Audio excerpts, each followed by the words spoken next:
This is the story of how the Batman started. Chapter 1: Who created the Batman? The character of the Batman was created by the artist Bob Kane and writer Bill Finger. The very first comic with Batman in it was Detective Comics number 27, which was released on the 30th of March 1939.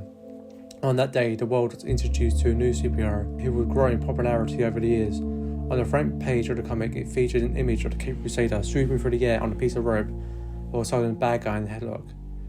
Chapter 2: Who killed Bruce Wayne's parents and why? The person responsible for killing Bruce Wayne's parents is a man called Joe Chill. The murder of Thomas and Martha Wayne occurred down what is known as Crime Alley. In Detective Comics 235, released in 1956, Batman learns that Chill was not a mere mugger, but actually he was a hitman who murdered the Waynes on orders from the mob boss Lee Moxon as revenge for Thomas foiling one of his robberies. Chapter 3: Why did Bruce Wayne decide to join the League of Shadows? Bruce Wayne decided to join the League of Shadows to seek the means to fight injustice. Bruce was still traumatized by the murder of his parents during the Gotham Depression, but had learned to give up on the idea of revenge. While travelling the globe, he was recruited from a Bhutanese prison by a man called himself Darkard, who saw great potential in the angry young man. The man who called himself Darkard was the leader of the League of Shadows, a man called Ra's al Ghul. Chapter 4: Why did Bruce Wayne decide to leave the League of Shadows?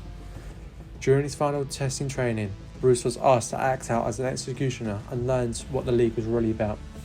That the leader wanted him to lead a mission to destroy the city of Bruce's birth.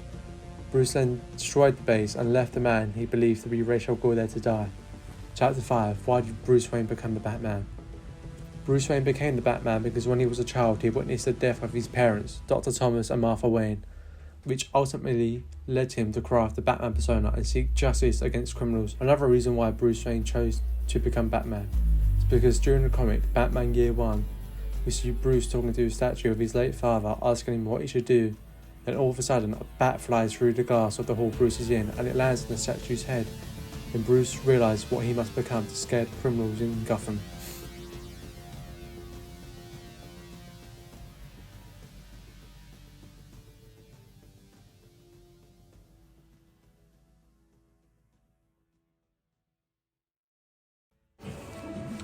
Question 1: Why do you think Batman is still popular after all these years? Due to longevity, really, because he's obviously one of the longest running characters, which is a bit like Superman. Yeah. But people like his edginess. Yeah. And, he's very intelligent. He's not just a fighter or a crime fighter. He's also pretty high, detective. He's got an amazing brain. And I just think that they identify with him. Everyone likes the idea of a vigilante rather than a superhero. And that's what he is, more than a superhero. He's more of a vigilante. He can do the things that the police can't. That's probably why he's lasted so long. Question 2: Why do you think Batman as a character has changed over the years? Oh, he's definitely changed, He's changed a lot. I mean, he's gone from more cerebral detective and that. Then he's obviously entered the Dark Knight world where he became quite violent and aggressive and all that. But he changes quite a lot in the comics, as though he changes every 10 years there seems to be a new, different version. I don't know why he changes like that. I just think it's to keep the people interested. Yeah. Question 3: What is your favourite Batman storyline? Well, to be honest with you, I'm more of a Marvel fan. I know that's funny, but then I really like the Long Halloween. Yeah. It's very sort of like supernatural, ghostly. It's great for Halloween.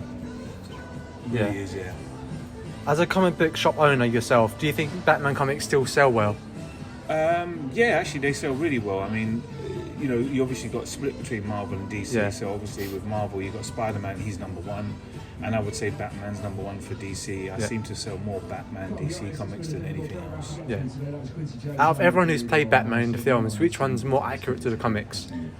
Oh, that's hard because I think every Batman's had a bit of accuracy for that particular time. Adam West in the 60s was very camp and very like a comic book, very bright in that.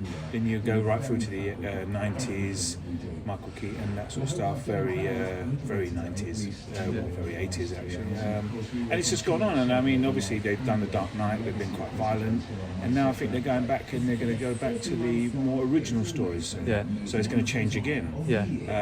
But I think they've all been pretty much accurate Yeah. for the time. Right, thank you very much. No, you're welcome.